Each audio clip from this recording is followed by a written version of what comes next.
अस्सलामुअलैकुम दोस्तों और असातिज़े कराम। महाटेट इंग्लिश ग्रामर सीरीज़ के 36वें दिन में आप सबका बहुत बहुत खैर मकदम है। आज हम एक ऐसे टॉपिक को समझने वाले हैं जो देखने में तो बहुत सीधा साधा लगता है, लेकिन इम्तिहान में अक्सर इसी की वजह से नंबर कट जाते हैं। जी हाँ, हम बात कर रहे हैं आर्टिकल्स की, यानी ए, एन और द के सही इस्तेमाल की। हम सबने बचपन से एक रूल पढ़ा है कि ए, ई, आई, ओ, यू से पहले एन लगा दो। लेकिन आज हम जानेंगे कि यही रूल इम्तिहान का सबसे बड़ा ट्रैप यानी धोखा क्यों है। इस पूरे सेशन में हम हर चीज़ को तफसील से देखेंगे ताकि आप आराम से अपने नोट्स बना सकें। जरा एक लम्हे के लिए खुद से ये सवाल कीजिए, क्या आपके जहन में अब भी यही पुराना उसूल बैठा हुआ है?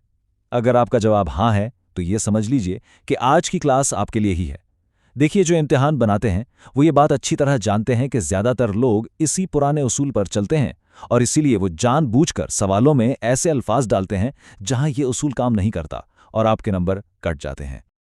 अच्छा, तो आज हम क्या क्या देखने वाले हैं? सबसे पहले हम समझेंगे कि असल उसूल क्या है, यानी आवाज़ और लफ्ज़ की स्पेलिंग में क्या फ़र्क है। ये ए और एन की बुनियाद है। फिर हम देखेंगे कि द का इस्तेमाल कैसे किसी भी चीज़ को ख़ास बना देता है। उसके बाद हम ज़ीरो आर्टिकल के पोशीदा जाल को समझेंगे, यानी वो कौन सी जगह हैं जहां कोई आर्टिकल लगता ही नहीं है। फिर एक ज़बरदस्त सी चार्ट शीट से सब कुछ दोहराएंगे और आखिर में 10 अहम सवालों का एक मेगा टेस्ट होगा, जिसमें हर सवाल का जवाब और इसकी वजह हम तफसील से जानेंगे। ठीक है, तो आइए अब सबसे पहले और सबसे अहम उसूल को तफसील से समझते हैं। एक बात हमेशा याद रखिएगा, अंग्रेजी में ए लगेगा या एन, इसका फैसला लफ्ज़ के पहले हर्फ यानी लेटर को देखकर नहीं होता, बल्कि उस लफ्ज़ की पहली आवाज़ यानी साउंड को सुनकर होता है। बस यही वो एक नुक्ता है जो आपको इम्तिहान में बाकी सबसे अलग कर देगा। अब जरा स्क्रीन पर इन दोनों उसूलों का मुवाजना देखिए। एक तरफ है पुराना उसूल जो असल में एक धोखा है। ये सिर्फ 5 हुरूफ ए, ई, आई, ओ, यू को देखता है। दूसरी तरफ है असल उसूल जो आपको पूरे नंबर दिला सकता है। ये उसूल लफ्ज़ की पहली आवाज़ पर तवज्जो देता है। अगर मैं इसे आसान ज़बान में समझाऊं तो बस ये देखना है कि किसी लफ्ज़ को बोलते वक्त शुरू में उर्दू के अलिफ, आ, ई, ए या ओ जैसी आवाज़ आ रही है या नहीं। अगर आ रही है तो बस एन लगा दें, चाहे उसका पहला हर्फ कुछ भी हो। अब इस स्लाइड पर ध्यान दीजिए, ये बहुत अहम है।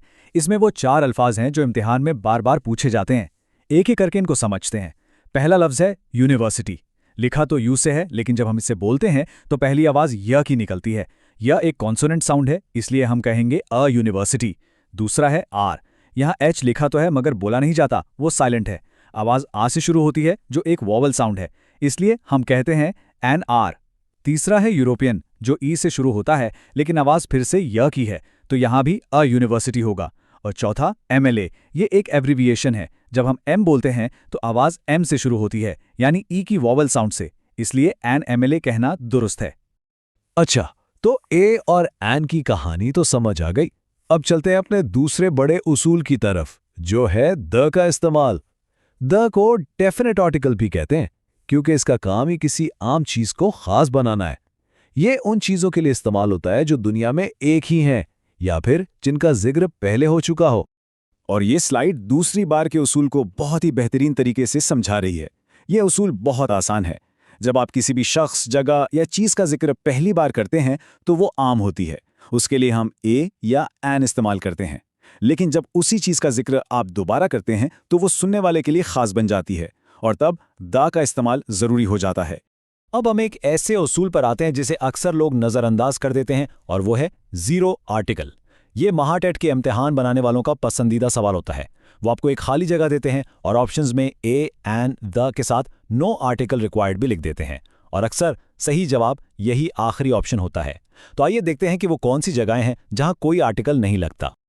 तो ये 3 बड़ी कैटेगरीज हैं जिन्हें आपने जहन में बैठा लेना है।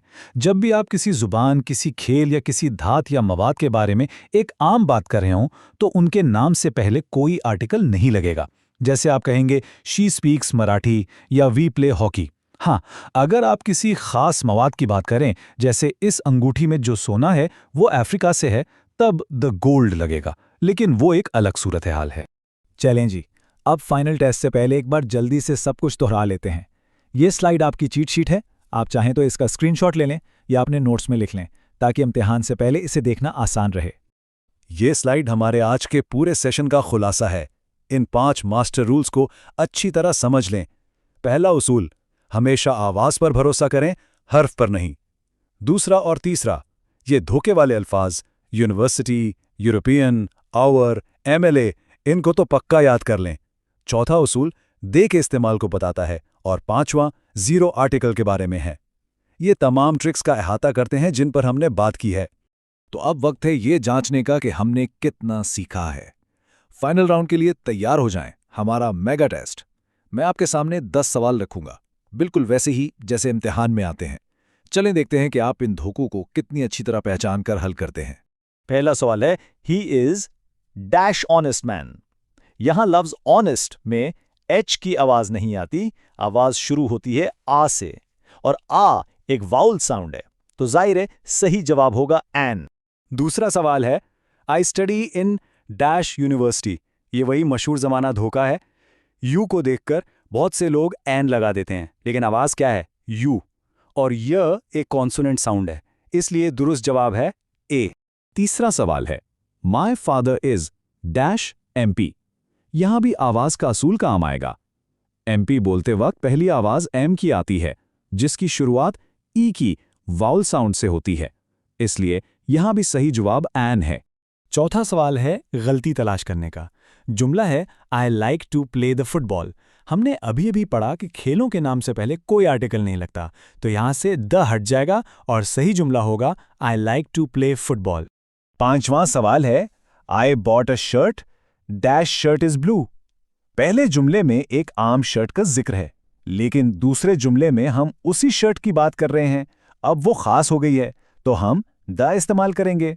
छठा सवाल है, he is dash European by birth. ये बिल्कुल यूनिवर्सिटी वाले उसूल जैसा ही है। यूरोपियन की पहली आवाज यू है, जो कि एक कॉन्सोनेंट साउंड है, इसलिए सही जवाब ए है।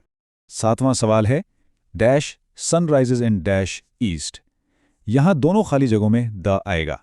सन से पहले इसलिए क्योंकि ये कायनात में एक ही है, मुनफरिद है, और ईस्ट से पहले इसलिए क्योंकि तमाम सिमतों के नामों से पहले द का इस्तेमाल होता है। आठवां सवाल है, she speaks dash French very well. यहाँ फ्रेंच एक ज़बान का नाम है।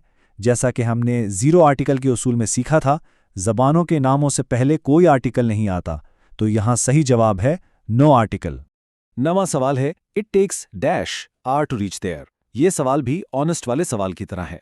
आर में एच साइलेंट है और आवाज आ से शुरू होती है, जो कि एक वावल साउंड है, इसलिए जवाब होगा एन। और ये है हमारा आखिरी सवाल, gold is a precious metal. यहां हम दुनिया के किसी खास सोने के टुकड़े की बात नहीं कर रहे, बल्कि हम सोने के बारे में एक आम सी सच्ची बात कर रहे हैं। इसीलिए जीरो आर्टिकल का असूल लागू होगा और सही जवाब है नो आर्टिकल। ये सवाल हमें यह सिखाता है कि आम और ख़ास बयानात में फ़र्क करना कितना ज़रूरी है। इन तमाम उसूलों और ट्रिक्स पर अगर आप अबूर हासिल कर लें तो यकीनन इम्तिहान में बेहतरीन कारकर्दगी दिखा सकते हैं। बस इनकी मशक करते रहिए।